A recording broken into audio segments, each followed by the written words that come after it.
Welcome everyone to our Shar Habitachan series. I'm Chai Ben Shimon, your host. So excited we're going to be doing this. We always like to start off with giving because how we give, that's how Hashem's going to give to us. Let's all give generously, so Hashem will give us generously. We're dedicating this class to Raphael ben Devorah Leah and all the Chayalim and for the hostages, and we should just hear incredible news, and we will.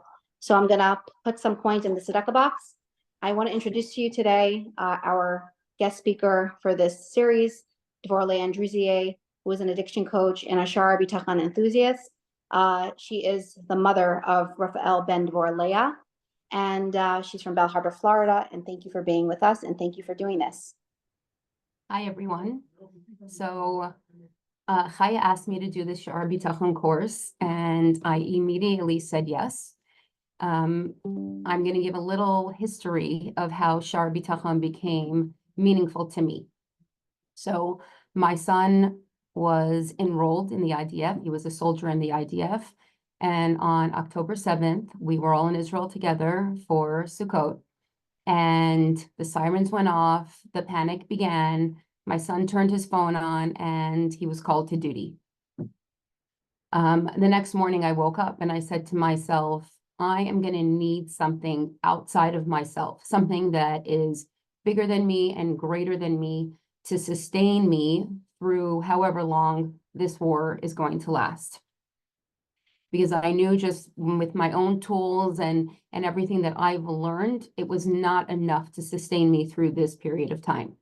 Now, let me go back a couple of years. Many people have recommended me to read this book, Shar Habitachan. It's going to be amazing for you. It's going to be fantastic. It's really life-changing.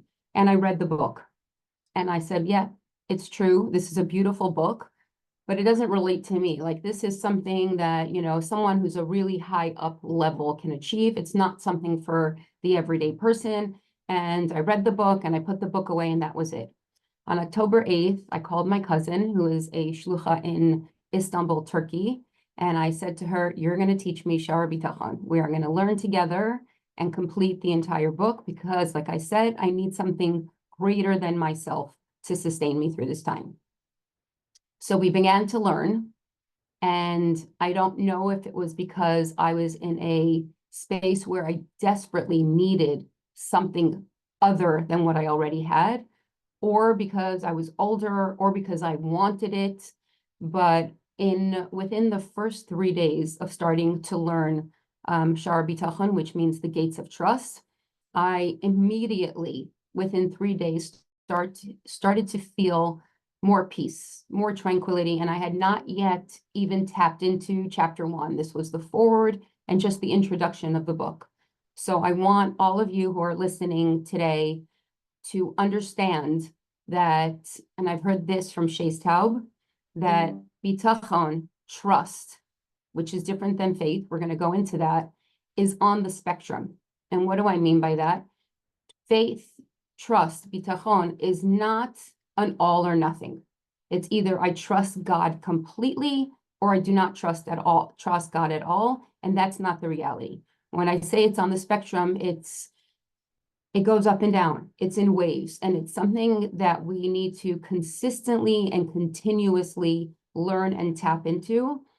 Then we will flush this out in a later chapter. But I wanted to preface it by saying Shar Habitachan, learning trust and making the intellect, the mind, heart, soul connection is an absolute work. It's not something that comes easy, because by definition, if you have to trust something, it's because you don't know, right? I could pick up this cup. I don't have to trust that this is a cup with water in it. I'm touching it. I'm seeing it. I'm feeling it. I know that it's a cup of water. But because trust in God, whom we will never tangibly, physically see, touch, or feel, it takes a lot of effort. But as you're putting in the effort, you already start to see the fruits of your labor and what Bitachon gives us. So I'm going to start with a short story that really highlights how we are able to understand trust and how we as human beings, we see a very zoomed in image of life. We only know what's right in front of us and what we see. We don't know the machinations that are happening behind, before, or after, or what is causing all of this to happen. So there's a story of a woman who went to see the Baal Shem Tov. She was trying to have a child. She was struggling very, very much. And she came to the Baal Shem Tov and she said to him, please, I'm begging you to give me a blessing to have a child. And the Baal Shem Tov went back and forth, and you could tell that it was hard because there must have been some decree up in heaven that this woman was not supposed to have a child. And he finally broke through and he said to her, you will have a beautiful child. She went back home.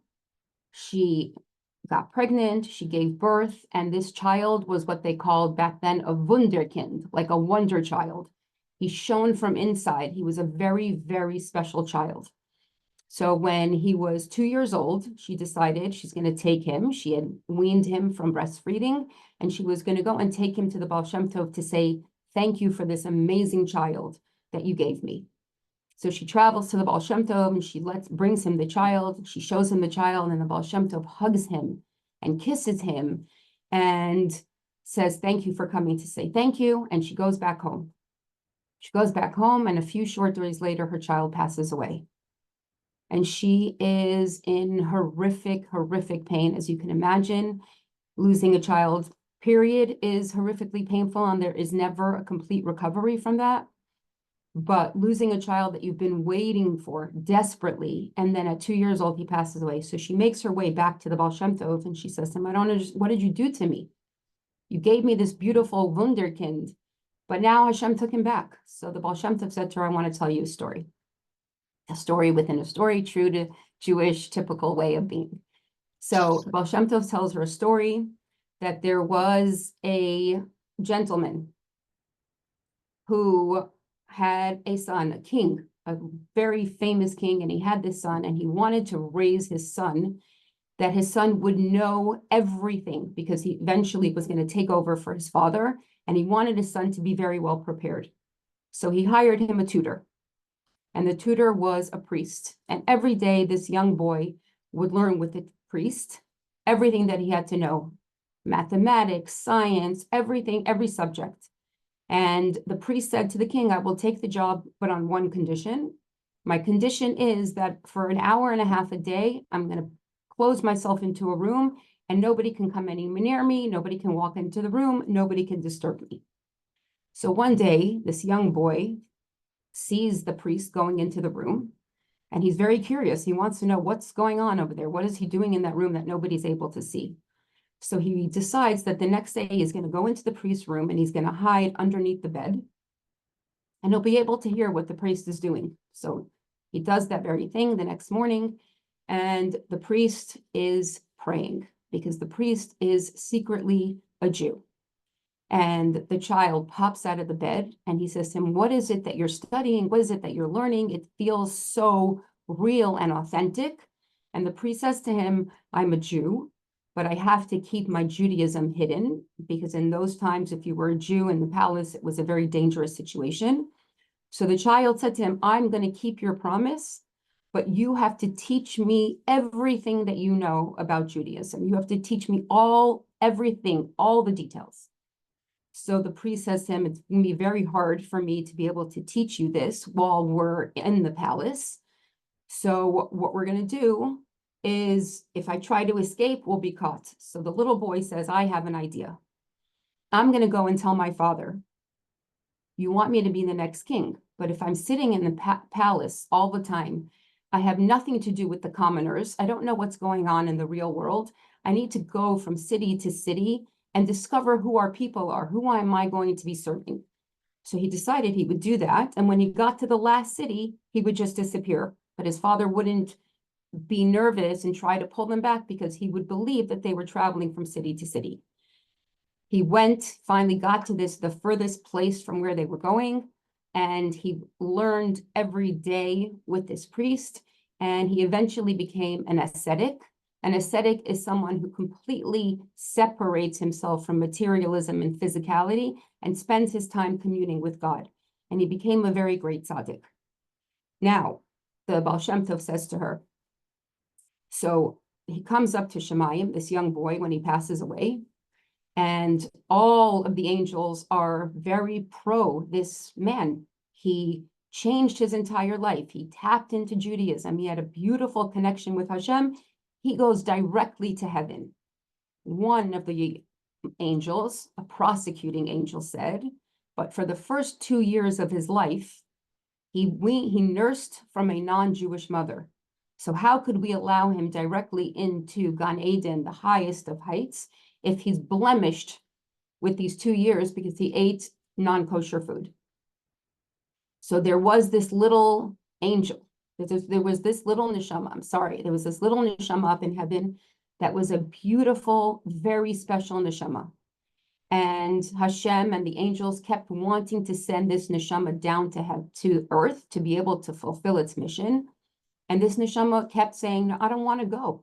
Please don't make me go. Because for the neshama being in a physical body, if we're not acknowledging our neshama and paying attention to it, it's in torture. It's like imprisoned in our body. Finally, they choose this malach, because when the Baal Shem Tov davened for that woman to be able to have a baby, that neshama said, that's a responsibility that I'm willing to do. For that type of woman and for the Baal Shem Tov to request it, I'm willing to go down to the physical world and be with this woman.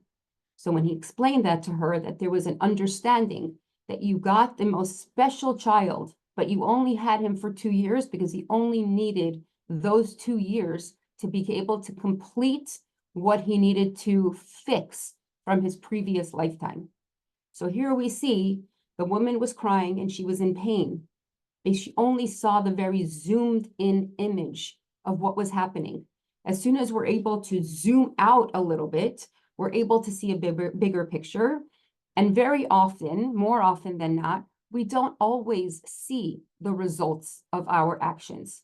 Sometimes very quickly, Hashem will bless us and we do something good for another person, or we do something good, a mitzvah, and we connect with Hashem, and you immediately see the result.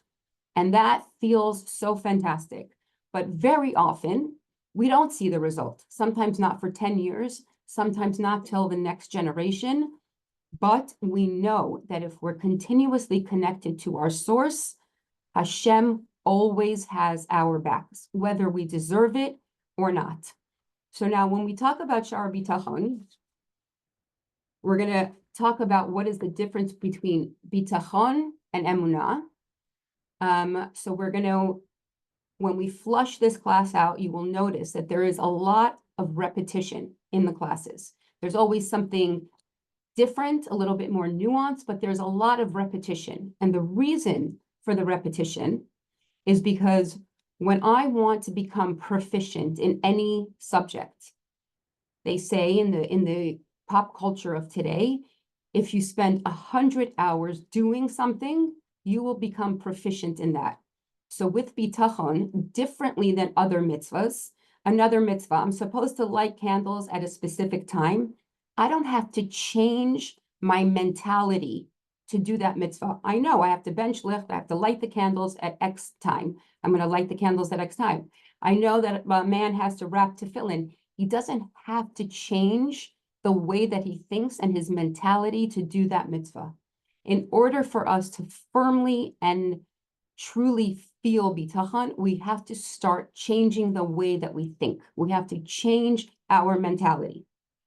So we're going to talk about Emunah first, because without Emunah, we would not be able to build trust. Emunah is the foundation.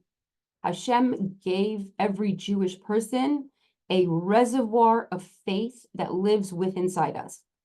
That is why we say, Anachnu ma'aminim b'nei ma'aminim. We are believers, the sons of believers. So we have this reservoir of faith in us that I know that God exists. But that when the question comes, okay, I'm aware of the fact that God exists, but how much does that practically apply to my everyday life? When I wake up in the morning and the very first thing that we're supposed to do is say Moda'ani. Now we say Moda'ani in the morning, which is thanking God for returning my soul to me. We're beginning our day with gratitude to Hashem. Now, many of us, we wake up in the morning and we say the pasuk and boom, we're done. What my da'ani really is supposed to be for us is a morning meditation. What does it mean that Hashem returned my soul to me? What is the gift in that? That means that today I am supposed to be alive. That means today I have a mission in this world that I need to accomplish.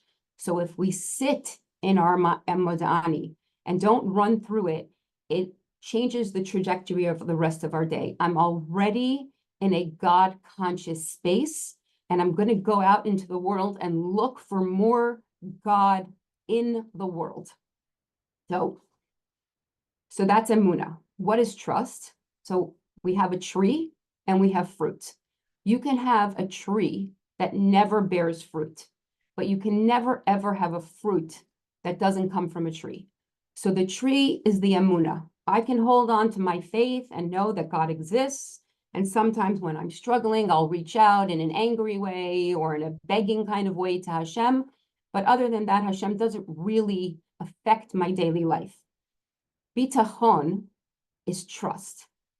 And the root word of bitachon is betach, which means certainty, security, trust, confidence. I know with an absolute knowing that God exists, God runs this world, God has compassion for every single one of us, and that there is such a thing as divine providence, that nothing just happens, it happens only by Hashem's permission.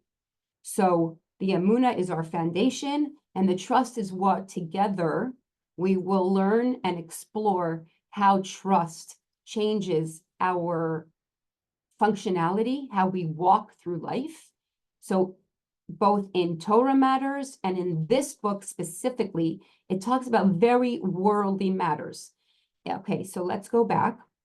The author of this book is Rabbeinu Bachya ibn Pekuda. He wrote this book approximately 1,000 years ago. And subsequently, it was translated into Hebrew and then into English and many languages. And the Lubavitcher Rebbe was a very strong supporter of learning Shar Habitachan. He actually said to many people who would write to him, traditionally people would write to the Rebbe with things that were heavy on their heart. You know, I always like to begin my letters to the Rebbe with a thank you for everything that's going well, because we always have to be grateful for what others do for us. And then I continue on with my list of things that I believe that I need and want. When people would write into the Rebbe that they were despondent about Parnasa or about the health of a child, and I'm going to quote this because I like to quote the Rebbe's words and not misconstrue them. He wrote, I am extremely disappointed in your lack of bitachon. I am extremely disappointed in your lack of trust. Learn Shar Habitachan 3 or 4 times. What Shar Habitachan does, what trust does, is it gives us a sense of peace that I'm able, instead of, when we're anxious, we're taking short breaths, we're not breathing properly, our central nervous system isn't functioning. When I'm tapped into an awareness that there is somebody out there, there is an entity out there that has my back and knows what is good for me better than I know for myself, there's a certain sense of like, I can relax because I'm doing everything that I need to do. Bitachon doesn't say, oh, I trust in Hashem. I'm going to plant myself on a busy street on the highway, and if Hashem wants me to live, I'm going to live. Completely counterintuitive. We every single day have to wake up in the morning and do our hishtadlus. We have to do our work. But at the end of the day, when we've honestly checked with ourselves, have I done everything I can for this situation, this particular child, this particular person in the community, myself, have I done everything that's in my power? And when I can honestly say yes, then you take that deep breath and you say, Hashem, I'm giving it over to you. Let go and let God is a very famous saying in recovery, but it really goes for every single human being. But when we are filled with our own ego, I'm the one who is making my life successful. I'm the creative one. I'm the smart one. I am the one who made all of this happen. we are disconnected from God because our ego starts to flourish and there's no void within us where anybody else can be in. Whereas if I say, I am creative, or I am a super wise businessman, because Hashem gave me that ability. That one little significant change makes all the difference, as opposed to it being like me getting all like, I'm so great. I am great because it's Hashem allowing me and giving me the capabilities to be great. So Rabbeinu Bechaya wrote this book. Originally, what he wrote was a book called Chovot HaLevavot, which means duties of the heart. And he divided it into 10 different gates. The gate that we are learning, Shar Habitachan, the gates of trust, is the fourth gate of the duties of the heart. The three previous gates deal very much with our relationship with God when it comes to Torah learning and Torah study. This gate, the gate of trust, is very much speaking to your everyday person, from the person who sits in yeshiva and learns all day, to the businessman, to the mother who's sitting in her home. This topic is relevant to everyone. And as we continue learning, you will start to see Hashem within nature. So now I'm going to talk about a little bit about the essence of God. So we know that Hashem is limitless. He's omnipotent, he's omnipresent, there's no limitations to God. So in order for Hashem to make himself be able to have a connection with us, he needed to contract his energy multiple times, which we learn in Tanya. Our lowest world, there are 4 different worlds. The lowest world is the world that we are, which is the world of Asiya, the world of action. So he contracted himself many times so that we can even comprehend some of Hashem's glory. Because he contracted himself so many times, the way that God set up the world is that the world runs according to nature. Everything that happens goes according to nature. Now, because it goes according to nature does not mean that Hashem is incapable of going outside of nature. We, the Jewish people, are completely outside of nature. No Jewish person, the Jewish people should absolutely have been extinct many thousands of times. We have been persecuted forever, and we will probably continue to be persecuted until we start to behave like the proud Jewish people we are supposed to be and united. We will continue to have enemies who are looking to vanquish us.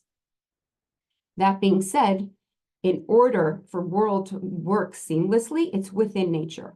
So what does Hashem want for us? He wants us to go in search of him. Where can I find Hashem within nature? So for me, we have this broad causeway. It's a bridge that takes us out of our neighborhood. And every single time I drive over that bridge, the sun is shining, the ocean looks like diamonds, and I out loud say, thank you, Hashem, that this is the place I get to live in. I see Hashem within nature. We know if we have all of our bodily functions, we just take them for granted. I wake up in the morning, I'm able to go to the bathroom. I have many holes, orifices in my body, and none of them leak. We take it for granted until maybe I can't sleep at night. Maybe I have stress and I can't sleep at night. Oh, sleep is a gift. Maybe I haven't gone to the bathroom in a couple of days. Oh, even going to the bathroom is a gift. So Hashem wants us to go in search of him. But what happens with trust is the more I begin to truly feel trust, and only I know and God knows what I'm really feeling. I can walk around all day and stand on a soapbox and tell people, I trust in God, I trust in God, I trust in God. And then something happens in my life and I'm on the floor. So do I really trust in God? But the more that we start to make that intellectual connection with our soul and our heart, and we start to fully feel it, we absolutely see miracles happening that are outside of nature. So I can give you a silly example. I teach a Shar Habitachan class in the morning, and the street that I teach on never has parking. So as I'm driving, I'm saying to Hashem, please let me find an easy parking spot. I trust you, let me find an easy parking spot. And I pull up, and as I'm pulling up, someone else is pulling out, and I have a perfect parking spot. In that moment, I say, thank you, Hashem. I trusted you and you gave me the parking spot. But I also say, what if I said, I trust you, Hashem, and I didn't get the parking spot that I wanted? Do I say, I no longer trust you, Hashem? Or do I say, there must have been a reason that I needed to park 2 blocks away? And I may see that reason right away, someone walking down the street who needs a hug, and I may never understand the reason. But in that same moment, on both sides, whether it works out the way that I want it to, or it doesn't work out the way that I want it to, I am trusting Hashem throughout. Now, I want to preface learning Shar Habitachan, because as we start to learn this, I know for myself, I just literally wanted to share what I was learning with the world, because I felt a real peace, a real contentedness inside of me, and not during a time where I should have felt that content. My son was in and out of Gaza, a crazy stress-inducing. But if I have trust in Hashem, I need to be praying for all of my children in exactly the same way. Of course, Gaza feels so much scarier than Collins Avenue in Bell Harbor. But in truth, when it's our time, it's our time. So my prayers, as a result of learning this, have changed. I no longer ask for specific things. We're taught to, instead of asking, Hashem, I'd like to make $1 million this year.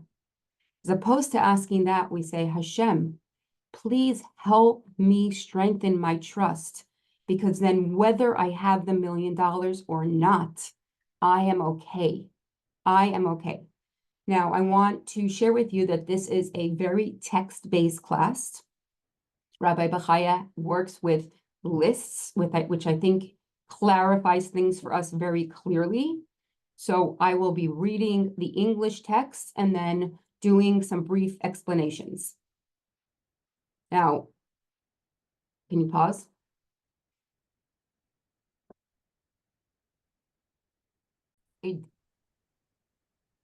Okay, I want to thank everyone for joining today's class. I just whetted your appetites. Hopefully I left you on a little bit of a cliffhanger. I also would like to recommend that everybody purchase the books, so that in between sessions where we're learning together, you can go into the book, read a little bit, and follow along when we're doing that in the class. And Chaya will be posting a link to be able to purchase the book. Thank you all and have a beautiful day. Thank you so much, Devorah Leah. We're looking forward to part 2 of the series very soon. We're dedicating this series to, I'm going to say our grandmothers, but one of them is your grandmother, but she's like my grandmother. So I'm going to say our grandmother, Rivka Dina Bas Yosef Yehuda. I hope she's very proud, and I'm sure she is, of us.